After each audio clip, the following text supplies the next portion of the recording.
Hello, welcome to another episode of the Crefts Couch Pod. And today I'm coming to talk to you about the nervous system. It is the ultimate buzzword, I would say, for 2022. And for good reason. I mean, it quite literally affects everything in our life. I like to think of it as the conductor of the symphony of the body, right? The energies, the waves, everything that's going on, it quite literally affects how we are feeling, symptoms we are having, how we choose to step outside our comfort zone or not. And so I want to talk about it today because it's also been recently up in my world a little bit, and I'm looking at it from a little bit of a different lens. Now, I've also had a bunch of current clients who are also practitioners, whether they be healers, coaches, spiritual guides, whatever. They're very aware of the importance of the nervous system, yet even they themselves struggle with it as well, or struggle with feeling stuck in their lives. So I wanted to share a little bit about my experience in hopes that it offers some clarity or awareness with where you're at in your journey. So I worked with veterans for a long time when I was practicing traditional therapy at the VA. And I started to recognize pretty quickly that, wow, okay, this is kind of a big deal, the nervous system, to help folks recover from trauma. And this was a time I was really getting some awareness about trauma really being stored more in the body and this really deep, innate mind-body connection. The mind and body are not separate. They really, just at such a complex level, inform each other. And so as I started to seek more holistic and energetic ways of healing the body, I fell into all of the nervous system research and polyvagal theory and really almost understanding the nervous system more as a dimmer switch. So rather than the simple on-off light switch of either you're in rest and digest or fight and flight, I really appreciate it from a different level. And I'm not going to go into too much of that today, but the whole idea of it that it's on a spectrum, really. And you're not just either relaxed or you're in fight or flight. There's just all these different levels of it. And ultimately, we're seeking to find some balance, some resilience, some flexibility, right? It's not that we are going to live in a relaxed state all the time, or even that would be realistic. We want to be appropriately activated for a dangerous situation and not just an email your boss sent you, right? We don't want to go have those things go into fight or flight. So I started to work with my veterans on it, whether it be through breath work, through EFT tapping, and just starting to incorporate that into our mental work. And one of the first offers that I created after, being on social media for a while was a nervous system course, which I actually still offer today, Heal a Dysregulated Nervous System. And I go all into the polyvagal theory and explaining all of that. And I filmed all these really cool, I was proud of it. It was my first course. All these different tools, all these different breath works, meditations, tappings, dancing it out. That is one of the things for me that actually had me go viral on TikTok a couple times was my dancing videos, really showing, more of it as a regulatory process. And as I was working with clients, that was really the easiest thing that I could encourage folks or that people could commit to was to having regular dance parties at the end of the day, because it was something that they could include their family with. It was fun. It created more connection. So it wasn't like a mom having to go isolate herself to do some breath work to re-regulate. It was something that was just naturally incorporated into the day. And so I found that to be just a really helpful tool with where to start. And as I was looking more deeply into it, I recognized there's just so much more. There's so much more than just the breath work, the tapping, the meditation, the judgment, right? I started to kind of unwrap all these other things where our nervous system does get dysregulated. I mean, if you're particularly sensitive at all to certain energies or foods, then you already know this, right? And for me, it was caffeine pretty early on. I mean, I cut that out probably in the during my grad school experiences when I was already under more stress, right? It's like our bodies can only handle so much depending on our stress load. And so at that time, I switched to decaf, and I did find a difference. Now, I didn't really understand the nervous system at the time as much, but now really recognizing that, okay, so when I do have caffeine, or even sometimes a decaf or a mild tea on an empty stomach, then yeah, that's going to affect my nervous system. Or if I have too much sugar, or et cetera, et cetera. Now, I'm not looking at this to be perfect, right? It's just not. I'm going to have sugar sometimes, and sometimes I'm going to have a full coffee, and that's cool, right? So I'm really looking at it as, where else can I also continue to support my nervous system, right? So it's kind of like layer by layer, I continue to uncover ways that I can support myself and continue to live a more vibrant, conscious life. And the biggest awareness that came for me recently, probably in the past couple years, was, well, I would say even really the past year, was really how much judgment affects the nervous system. And I really haven't seen a lot of other folks kind of make this connection or talk about it. I mean, certainly a lot of people talk about how judgment is not helpful. And people talk about it a little bit from this kind of surfacey stance where it's like, yes, get out of judgment. Okay, but we function from like dynamic levels of judgment all the time, right? And judgment being anything that we deem as right or wrong or good or bad. And because it seems so simple, I get that people tend to kind of just bypass it or ignore it, and still function so dynamically from judgment. One of the populations I do see is a lot of folks that have some sort of chronic illness. And for me, oftentimes they are functioning from huge levels of shame about themselves or judgment against the self. And when we are holding that, it activates our nervous system to some degree, right? And it's kind of like if you were to leave a car on all the time, like even if it's a park, but you're leaving it on all the time, 24 hours a day, just on, it's going to die out, right? It's not meant to be like that. It needs to be turned on, turned off. It needs care, oil changes, right? All those things. Your body is the same, right? So you cannot live in a state of a stress response, right? It's meant to protect us in times of need and not, that text that your mom sent. So when I was really looking at this, and especially with my studies with Access Consciousness this past year, I really started to bridge the gap between the two of, wow, okay, judgment dynamically affects our nervous system.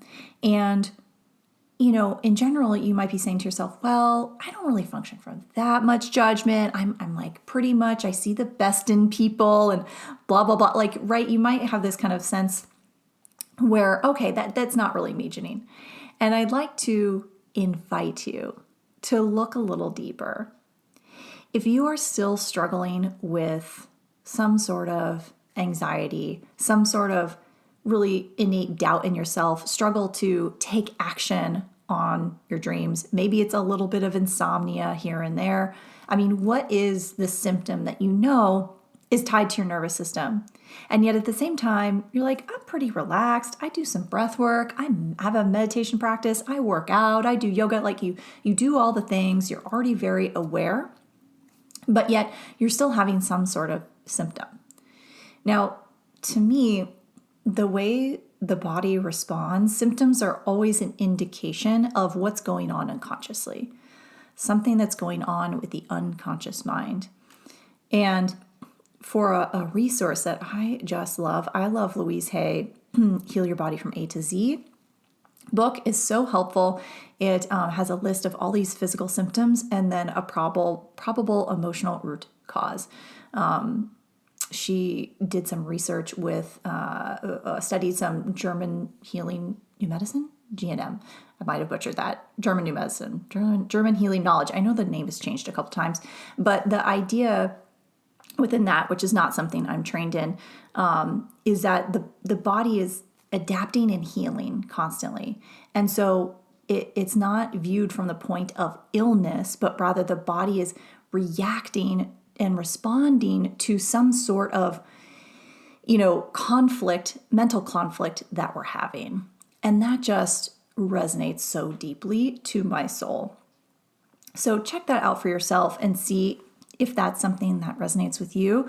But for me, that has changed everything because the way I approach how I heal or recover is, okay, when my body's having a symptom, it's expressing some sort of energy that I am holding on to, right? And it's attempting to find its state of well-being constantly. My body's always trying to find well-being and be in balance. And so being aware of this kind of point of view, and noticing, in general, when times of stress are higher, okay, when I have a symptom, I'm going to look at, well, how am I approaching life right now? What is really going on? Where am I in judgment, of myself? Where am I in worry? Where am I functioning from lies? And what I mean by that is, where am I functioning from this kind of like human illusion versus my infinite being self? Because my infinite being self, my higher self, whatever you feel called to name that, when you are functioning, vibrating from that state, for me, that's when our bodies can be in total wellness, total healing, right? Because we're not holding on to resentments. We're not holding on to grudges. We're not anxious. We're not worried. We're functioning from a higher state.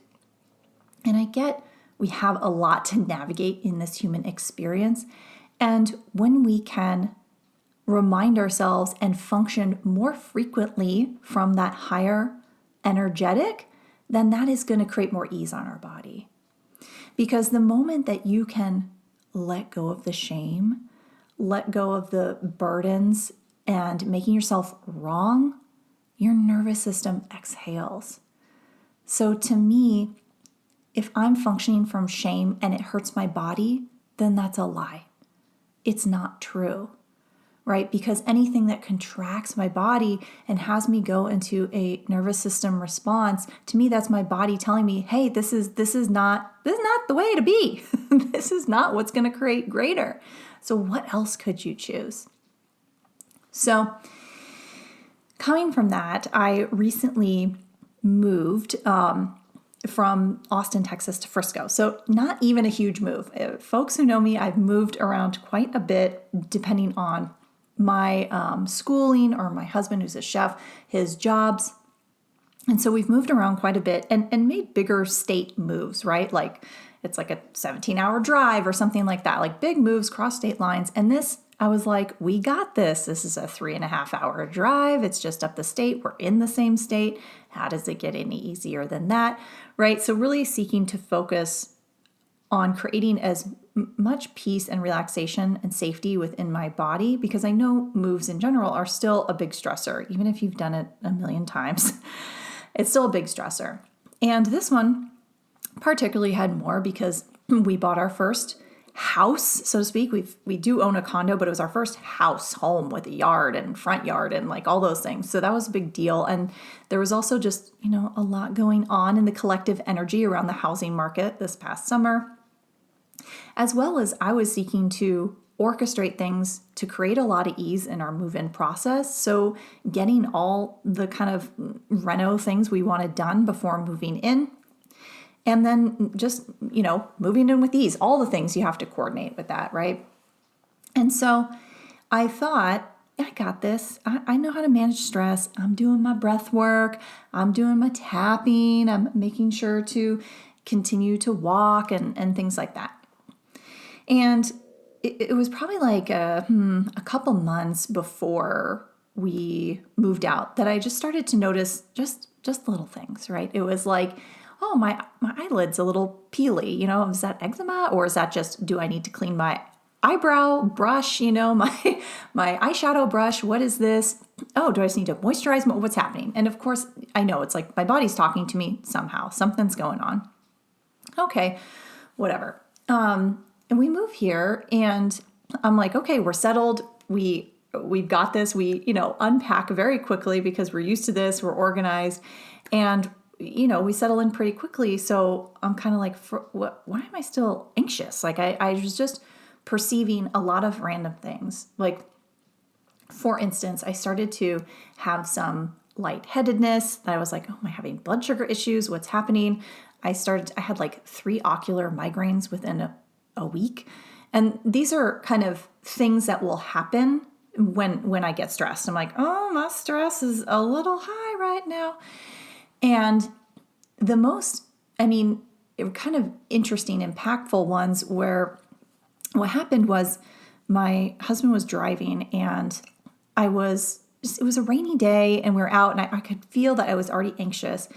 And I looked over, and I thought I almost saw like a truck was going to run into a car, and it was not stopping, to the point that it literally startled me. And I did a type breath, and my husband's like, what? And I was like, oh my gosh, nothing. Because the truck was in a different lane.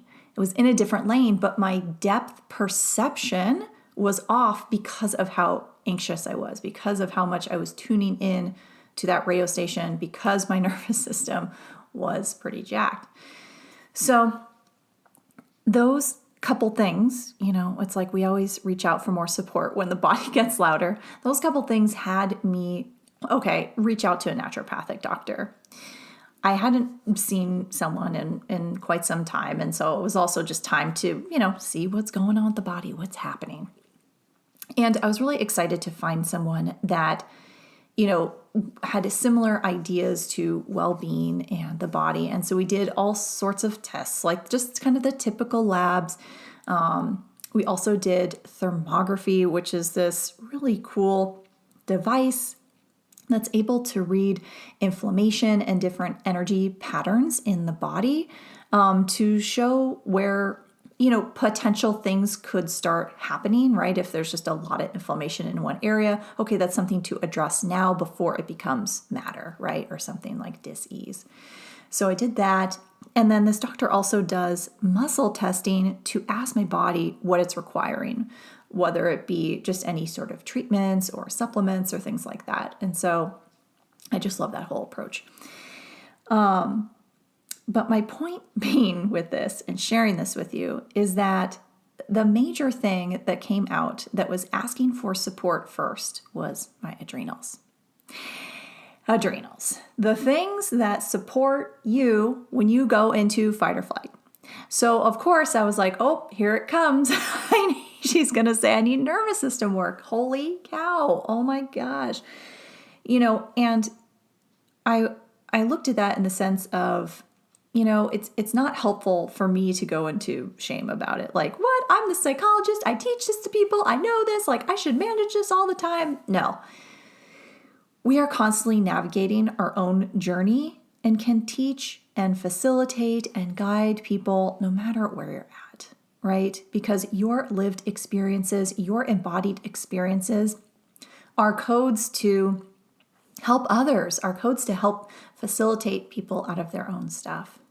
And so she was mentioning, okay, probably increase the meditation, the nervous system work.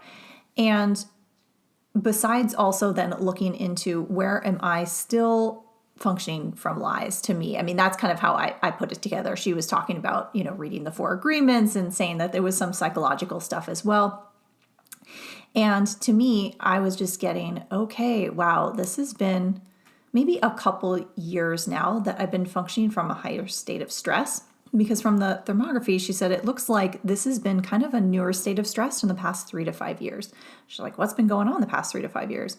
And at the time, I didn't really, it didn't click for me until afterwards. I was like, oh, that is the time that I have A, been on social media, and B, been an entrepreneur.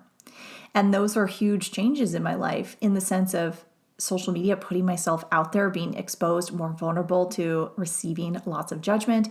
And B, the entrepreneurship, wow, that is just a really different journey than working for someone else. I mean, I'd only always worked for someone else, received a paycheck every 2 weeks. And so this was just quite different for me to navigate. And it really brought up a lot of kind of, I want to say like secret agendas, secret like things that I had about myself around success, around worth, around money, right? It kind of, taking this journey has really shone light into those areas that I wasn't even really looking at, that it's like I didn't really have to look at because it was just managed by how my life was going. So I am so grateful because, being able to have this opportunity to look at it now before my body really got upset or things like that, affords me to create something different and then also to share it with you. And so where I'm at now, luckily, a lot of the lightheadedness, the ocular migraines, that's all gone. A lot of that, the skin, my eyelid skin is healing, looks almost totally healed. I'm like, okay, things are happening, right? I've been implementing some of the supplements to support my adrenals, implementing additional nervous system support through acupuncture, as well as some different type of chiropractic and Rolfing, and just really kind of dialing up the practices, which is what I share with folks. When you're in more stress, then it's time to dial up. Like the just little bit of breath work here and there might not be enough. And so what would it take to really get consistent about these things? Like really prioritize it in order to support myself. So I'm still in the journey of it and learning more about it as well. Something else that's interesting for anyone that might resonate with this or is kind of still seeking for what's possible, because I know I'm like, okay, I know I can manage with breath work and tapping and acupuncture and those types of things, but what else is my body requiring? And recently I've gotten some clarity around structurally how my body functions, because I've had scoliosis since I was 5, basically. And although I would say I have the pain well managed, it's pretty minimal. I mean, it really comes when I'm stressed, of course. But what I was aware of working with a new practitioner yesterday, I was like, oh God, this structural stuff does affect everything, right? It's affecting the flow of the lymph. It's affecting, how my body just functions naturally. And if muscles are over firing or over pulling, or if I'm pain, like that is also affecting my nervous system. So, oh my gosh, it's so much, because when I went to this doctor, and she was looking at me posturally. I'm like, oh, wait, yes, obviously this is going to connect to how my nervous system just functions day to day, right? If my body is more structurally sound through, strength training, through doing chiropractic, whatever it is for you, when the building is more sound, then everything functions more effectively, even your nervous system. So if you are feeling a little stuck with nervous system work, I would encourage you to seek what else is possible. Like, how sound is the structure of your body? Whether it be, is it requiring more strength? I mean, that's something I also included recently, once we moved, when I was starting to have these symptoms, I was like, oh, it's time. I'm 40. I really need to recommit to really consistent exercise, not just, I was taking walks and doing kind of some at-home lifting weights and things like that. But it was the light routine. And with all the stress I was going under or through, my body was really requiring much more support. And so that's when I really committed, and it's been probably very consistent the last 3 to 4 months now. They've been doing hot yoga, Pilates, and spin and Legree and all these types of things. And it's been such a gift because all of a sudden my body feels so much stronger. It does feel so much structurally more sound. And I know it's supporting my nervous system. So whether it be the supplements, the support, the workout, the structural changes, right? It's kind of all the things. It is all the things. So when you're seeking for the one thing that's going to fix it all, fix it. You don't need fixing. You're looking for the one thing to change it all. I mean, is that just keeping you chasing your tail? So what if it is all the things all together that contribute, right? Because it's like when my body is more relaxed, it's much easier for me to be out of judgment, right? And it's like when I'm already on the radio station of relaxation, everything's easier. I'm less likely to go into resentment about something. I'm less likely to shame myself for something, right? So it's kind of like, what if you simply focused on choosing things that helps your body relax and minimizing things that stress it out, right? You know what they are. It's just choosing it. It's just choosing it. And that's why our body gets louder when we're not listening. So I laugh because it's kind of like, what if you could have this just light, easy, breezy sense with yourself, right? It's not going to facilitate you greater to shame yourself and judge yourself, because the more you go into that, you actually stop and go into resistance. So what if you could have total ease with this process by not judging yourself around it? So I get there's more on this journey, and I'll share more as I get clarity on it. But I'm really excited to see where it goes, because even after yesterday and having some work done to help myself posturally, I really made the connection of, wow, even that is really supporting my nervous system. So, all right, until next time.